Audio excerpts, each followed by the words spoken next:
Welcome to the Unstoppable Product Pioneer Podcast, where we bring product and UX managers, designers, business executives, and strategists together to unlock the power of strategic alignment. I'm Tamar Stolz, and I am on a mission to empower you to drive meaningful, measurable, and impactful outcomes by aligning business and product strategies. In each episode, I sit down with industry experts who share their experiences, failures, and wins, giving you the insights and tools you need to ensure your alignment drives real business results. It's time to own your expertise, step into your power, and become unstoppable. Hello, everyone. Welcome back to another amazing episode of the Unstoppable Product Pioneer Podcast. Today is a really exciting episode. I know I feel like I say that every time, but it's really true because I am so honored to have such incredible guests on this show. It's really unbelievable. So today I want to welcome Randy Silver to our show. Welcome, Randy. Thank you so much for being here. Thank you very much. It's great to be here. It's so awesome. Randy is bringing tremendous experience in the product and leadership space. He is a coach, consultant. He's a community builder and has so many valuable insights to share with us today. Without further ado, I'm going to give the stage to Randy and let him tell us a little bit about who he is, a little bit about his background, and the awesome work he's up to. Yeah, sure. Thank you so much again for having me. It's great to be here. So, as you said, I'm a coach, I'm a consultant, I'm a community builder. I enjoy working with people and with organizations to create environments where product can succeed. And by product managers, designers, developers, executives, it's a good approach to working. And I really don't care who's in charge, just so long as we make it work. So, yeah, that's it. We can get into lots of stuff and looking forward to the chat. Awesome. Amazing. Okay. So do you want to tell us a little bit about how you found this space, how you got into it? Sure. Like everyone else, I'm sure, completely by accident. My first career out of school, I was actually a music journalist. I did underground hip hop, I did underground dance music, I did underground country music all at the same time and had a great time. I was Amazon's first editor for hip hop and children's music back when we sold CDs. So that was a very long time ago. And at a certain point, I looked around and realized that there wasn't anyone in the field who was older than me that kind of had the life that I wanted. And I was trying to figure out what it is I should do next. And it turned out having a job where I could actually afford to buy music was better than having a job where people just sent me music for free and I didn't get paid very much.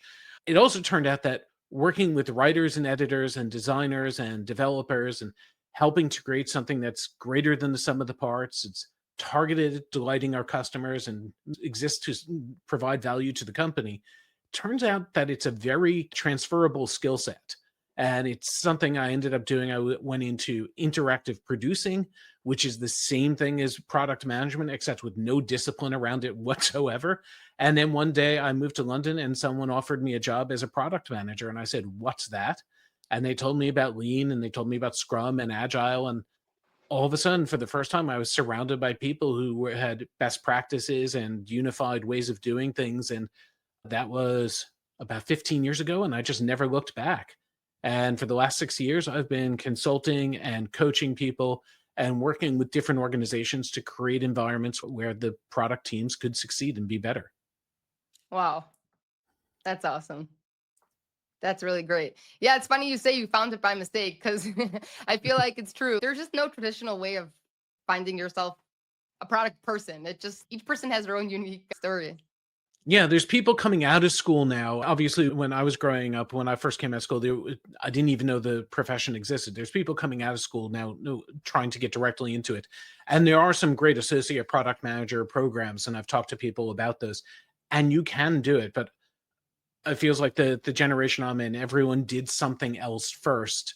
And I think it's really important for people, at least at some point in their career, to do at least a rotation in another role and really understand different perspectives, how companies work, how other people think, because the way product is perceived by others is not always the way that we think.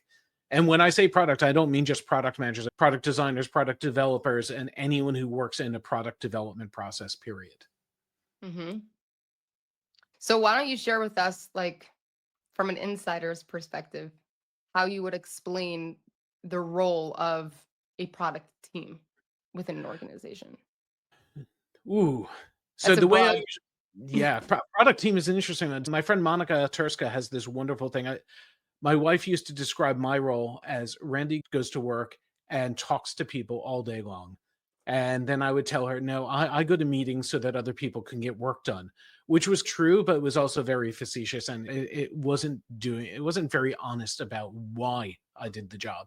And it wasn't the best possible way of doing the work because most people I know, their calendars get very full up and they're desperate for time to think and plan and do the deep work.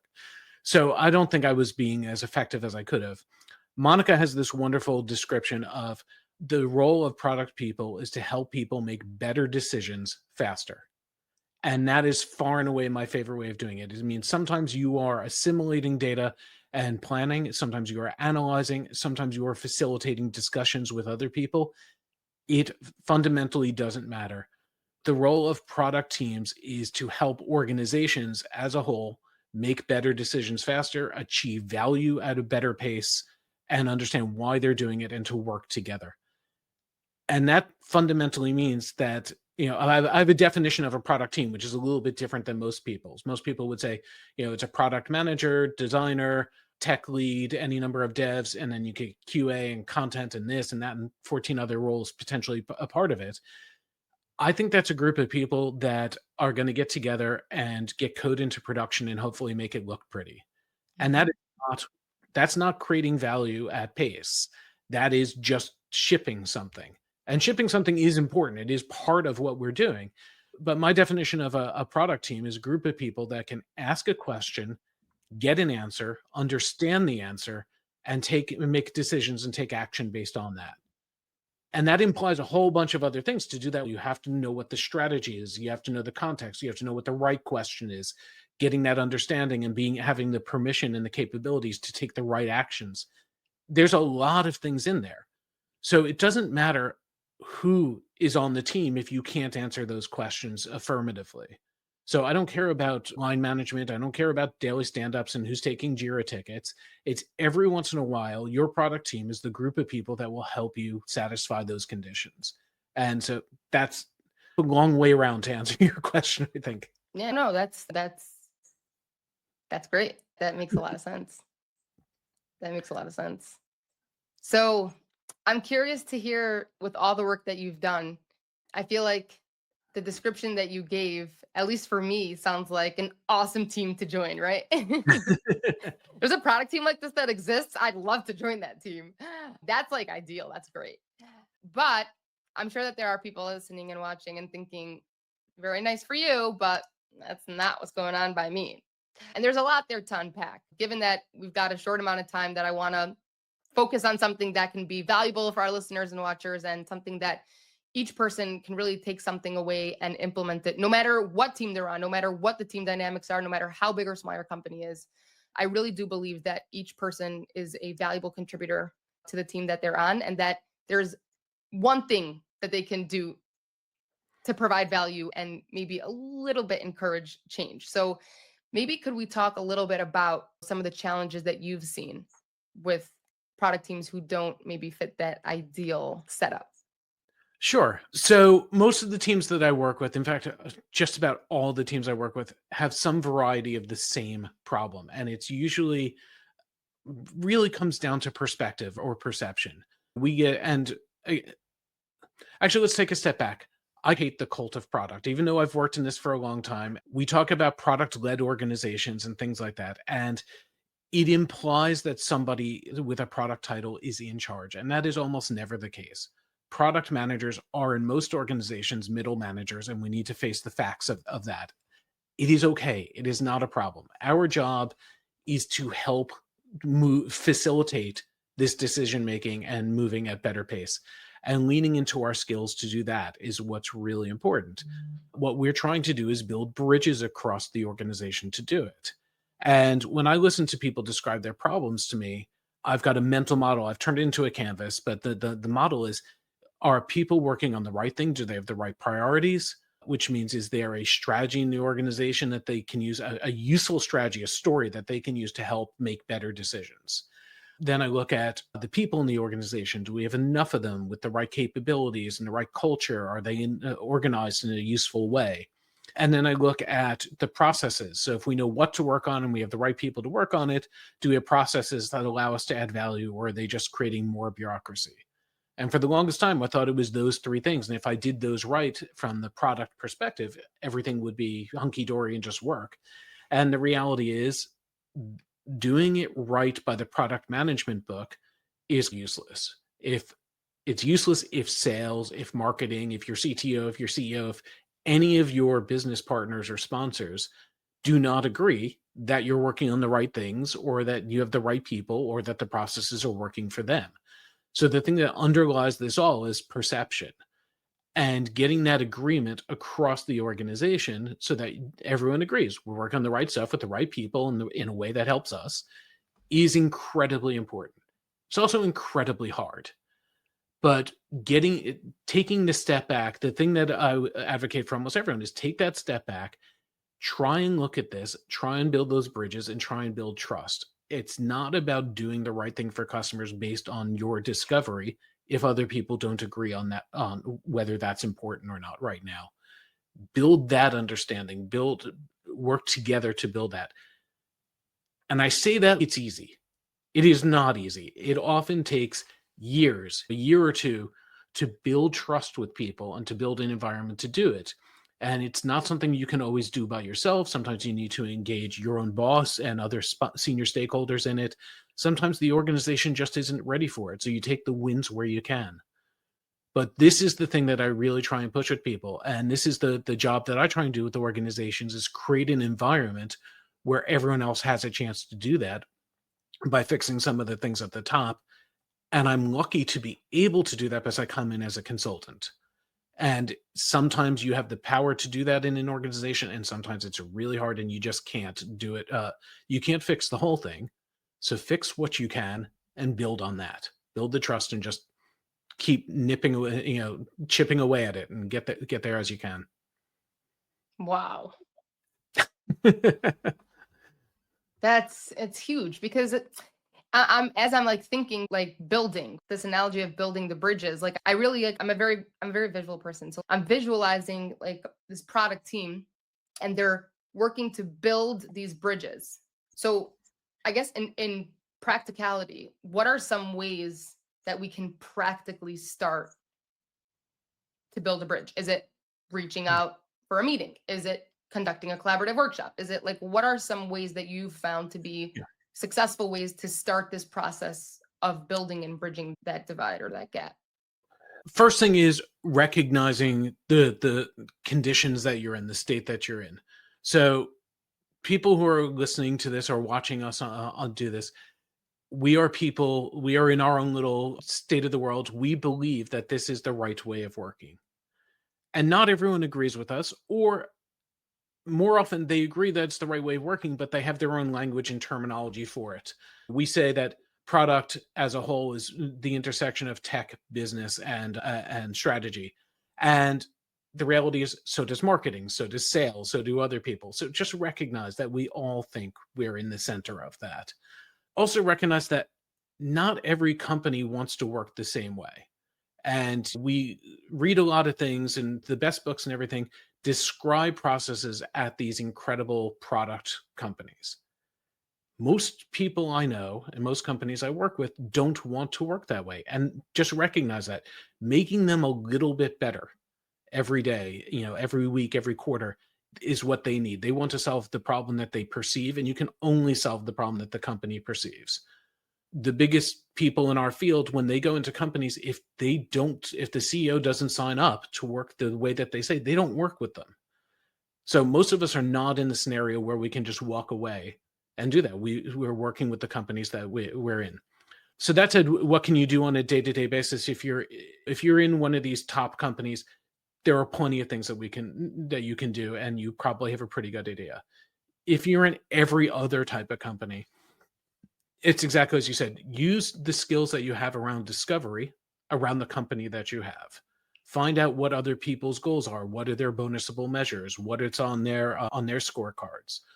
What is it that they perceive as their immediate needs? Talk to them and do some motivation mapping, do some goal mapping, and see what you can do and how you can help them with that. Also recognize that it is incredibly difficult to both participate in a workshop and facilitate it at the same time. And if you have a stakeholder or a partner that you're having trouble with and you want to change the way you work with them, bring in someone else to help to facilitate a workshop and run it for you. Now the two of you are working together on something and you're not trying to get them to do it for you. And this is one of the things I really love to do with people is if they are having a bad relationship, if they can't get something across, then let me come in and help run something on their behalf where they're working together for a change. And the last one is stop using the frameworks and techniques that we talk about in product all the time and ask other people what they use. Because everything that we're doing is a means to an end. Everything we use is a way to have a better conversation so that we can create alignment and make decisions. And if someone has an alternate approach to it that helps get you to the same place, I don't care if you use an opportunity solutions tree. I don't care if you use a good roadmap or a Gantt chart, so long, or any of these other things, so long as it helps you to have a conversation. That's the most important thing. Right. I think there's so much there, but I Sorry. think no, it's fantastic. It's fantastic. There's so much there that I'm just like, yes, yeah, yeah, yeah. But there's a few things that I want to, Please. if I could unpack everything, but we'd just be here for days and days. But one of the things that I feel like I've identified as maybe a pattern, some of the strong points here that you're making is that when it comes to this idea of thinking about the other person, about taking yourself out of it and taking out all the practices and all the coursework that you've done and all the notes that you've taken as this is the only way to do it or this is the right way to do it, being able to pull yourself out of that and actually use the tools that you have as a designer or as a like UX designer, Yeah. product designer, and all your discovery, like that tool set that you do, but with clients to do it internally, like UX Mhm. your team, UX your department, discover what it is that they're dealing with. What are their challenges? What are their pain points and frustrations? It's the same thing, right? The same Yep. process. Like that point is so powerful because I know for myself, right? Like my background's in UX design, and I don't think I ever thought of it in that way. I think I was so much more caught up. I like that resonates with me a lot. Just thinking back 5, 6 years, immersed in this team, right? And all I'm doing is thinking about how I can scream as loud as I can to support my clients and their frustrations and their pain points. And it's very much about me representing my client, me representing myself and my work, and totally missing the boat on everything you're saying, which is, I feel like, I don't know, maybe that was just me, but I feel like there's a Yeah, certain, not just you.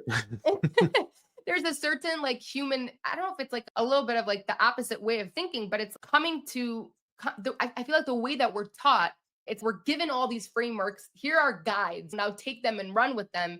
It's like closing out all of those things that we were taught and simply sitting down with the person to understand, look, we both want to drive success for the company. We both know what the business objective goals here are for the coming quarter, and we both are trying to head to the same place. So, what do you think is the best way to get there? And just like being open to and being receptive to what your teammates have to say or what your managers have to say, I feel is not something that either we're taught Yeah.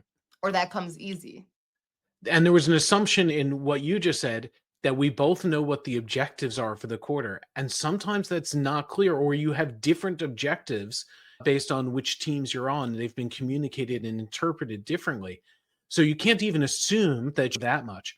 What I really love, and designer skills are some of my favorites in this, journey mapping, service design, just drawing a couple of basic flow diagram of here's where we want to be, and here are some of the assumptions that we have along the way or the plan to get there, or here's how this works now, or here's how I think this works now, and here's where the problems are and we need to change. It makes a big difference because you go from talking to each other, against each other face to face and saying I think versus now we're both looking together at a diagram together, we're facing the page and we're arguing with the diagram. So it's much less personal, and we talk past each other all the time when we use words. Pictures make it a lot easier. Um, the other thing I really like is Matt LeMay has this wonderful thing of 1 page, 1 hour. Never spend more than an hour or write more than a page without showing it to someone else. Same thing with Mhm. these diagrams. They don't need to be perfect. You've got an idea in your head, run the messy idea by somebody you trust and say, "Hey, am I going in the right direction with this? Is this what you a problem you see as well, or is this the do you agree that this is how the current state of the world that we're working in?" It All of a sudden you're doing this stuff together, you're engaging them in something that they're interested in, and you're making them a collaborator on the solution rather than a client of what you're doing. So you don't need to be the hero in this. Our job is to be more the Obi-Wan than the Luke. There's tons of other things, or the Mary Poppins, or whichever, the Mr. Miyagi, whichever one thing we want to. I'm dating myself with some of these references, I know, but we are the facilitator rather than anything else. The hero of everything is our users, our clients, our sponsors, and we need to treat them that way, make them feel that way. Then they'll be much more likely to be engaged. Absolutely. Yeah. As a workshop facilitator, like I have a post-it note that says, be the guide, not the hero. And I Yep. feel like that's because it is. And sometimes it's hard. I come into a situation to be a workshop facilitator and to completely have to remove myself, usually about a topic I'm super passionate about. But yeah, I have a no, whole that's a talk on huge. this topic, which is it's very silly. It's called God, Superheroes, and Product Managers. It includes a whole rant about Big Trouble in Little China, and yet somehow it still makes sense. But It's awesome. Oh, wow. Okay, so I'm curious to hear, like, when it comes to a lot of the things that we're discussing now are soft skills.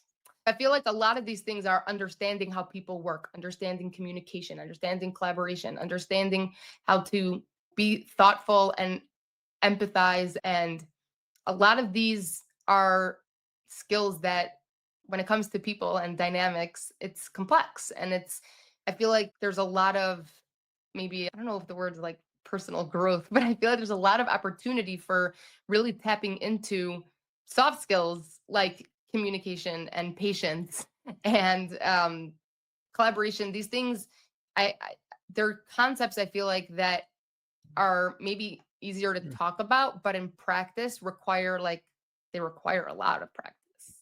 they do. Jana Basto did a really great talk at Mind the Product a few years ago where she started off saying, people are hard and much harder. The soft skills are much harder than the hard skills from that perspective. It takes much longer to grow into them. And there is no objective right or wrong. There's just getting better at it. I like to build on Jana's thing and say, yeah, people are hard. And the only thing harder than people are lots of people and trying to do it at scale. It is There are some people who have a natural knack for this, but for most of us, I was a reasonably good student. I can acquire hard skills with some grit and some determination and by myself. The soft skills take much, much longer. They take a lot more practice. And there is no definitive objective right. There's always adaptation. It's the most agile thing of how do you adapt in any situation to try and get better at it. And there are times when I have absolutely failed. There are people who see the world differently than me or have different prejudices or just don't like me for whatever reason. And there's only so much I can do with them. And I have absolutely failed in some circumstances with this, but I've gotten a lot better and I succeed a lot more than I used to. And it's just something that it takes time and practice and care and attention to do it. Right.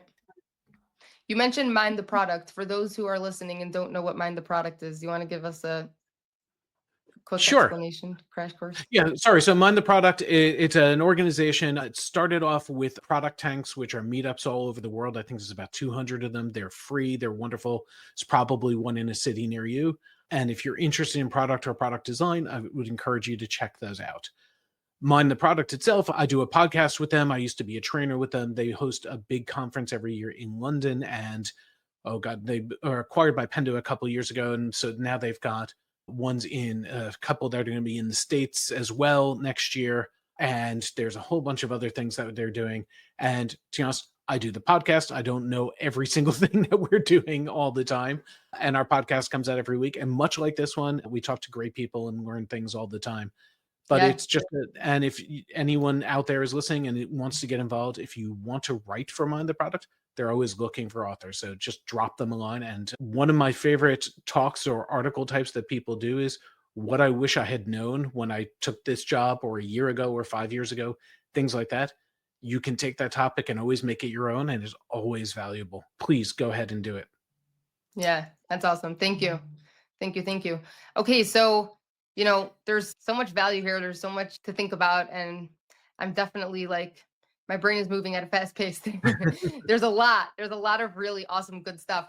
I would love to hear, just looking at the new year, right? And there's lots of exciting things happening with technology and different advancements, maybe with this AI thing, right? I don't know if you want to talk about AI, if you don't want to talk about AI, but I would love to hear your thoughts. For me personally, I'll just put it out there for those of you who are listening and haven't heard my opinion on AI. It's pretty simple. I'm excited by AI because I think that anything else, it's a tool that will enhance the work that I'm doing, help me to do the work that I'm doing more efficiently. So maximize on the things that I don't have to be busy with if it can like help improve the quality of my work, but I don't see it as a threat. I think that I am who I am and AI is not going to replace my voice. And I approach it with curiosity and just as an opportunity. And when it aligns with my values and I can use the tool properly, it's great.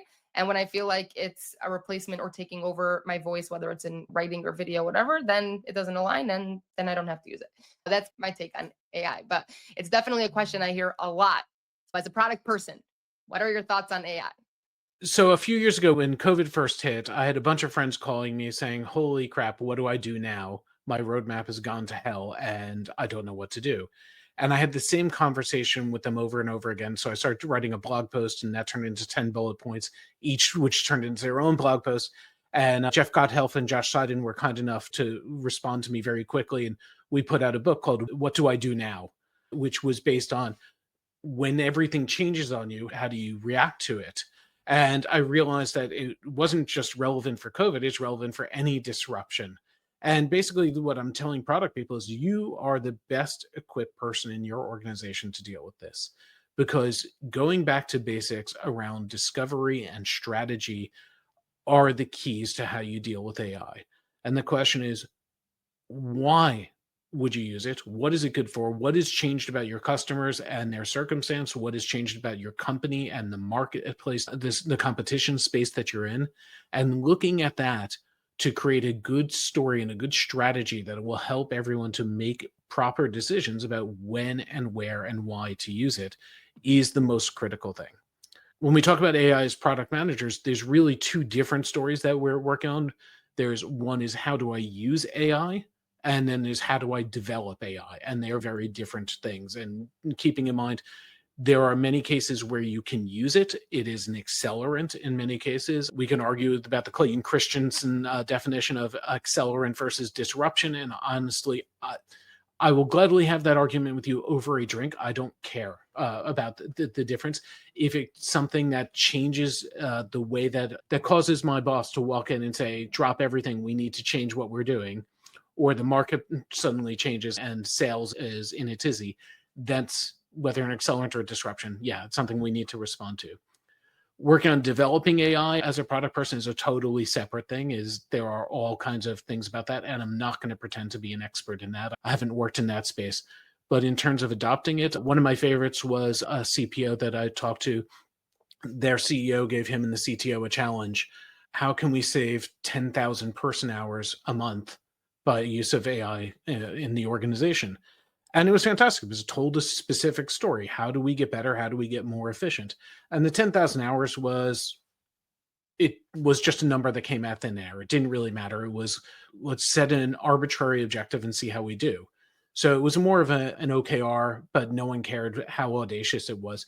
It was, here's a target, let's see what we can do. And I think in the first month or so, they got 3,000 hours, which was Wow. fantastic. And Yep. he told me all the tools that this was over a year ago. He told me all the tools. I'm sure they're all out of date now, but it was a fantastic thing. But that was a good story that they cohered around, and they knew how to move forward with it. And that was the really important thing. That's awesome. That's great.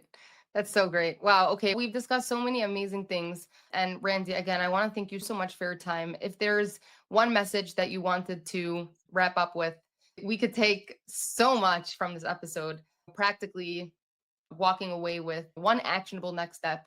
Is there something that comes to mind as an easy, quick, small thing for someone to just jot down and try to Yeah, implement? my favorite thing, and you can take I've got I've lost the word now, a template for this on Canvas. That's the word I'm looking for on my site. It's .com.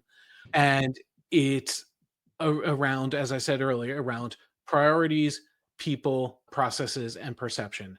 And spend 10 minutes just answering this. It's got a bunch of prompt questions on it. Spend 10 minutes answering those. And if that will, and then take a step back and think about, how do other people perceive this? And 99% of the time, in my experience, you will figure out what are the things that are actually holding you back. And that's what you need to concentrate on and prioritize for yourself and your team. And I like doing it by myself. I like doing it in retros, and I like doing it with stakeholders as well, because you will get different answers from people. Yeah, that's awesome. I'm excited to go check it out. We're going to put the link in the description. Randy, for people who want to reach out to you, say thank you for this great episode, where is the best place besides for the website for them to reach out? Sure. So website outofowls.com. LinkedIn is great. And I also run a community for product people called Product in the Ether. You can get to it from my site. It's a free thing that people just come in for a monthly lean coffee, and we have great chats. I do another one for CPOs that's separate, but I'd love to continue the conversation with anyone. And thank you again for inviting me on. This was great. Amazing. This was so great. Thank you so much for taking time out of your super busy schedule to be with us. I really appreciate it. Thank you everybody for listening and for watching. And I know that you gained a tremendous amount from this. Remember, just write even one thing down. There's so much here to take, but write one thing, one actionable next step that you can walk away with, and make sure to let us know in the comments below what worked, what are the successes, what are the challenges, and because those are also equally as important.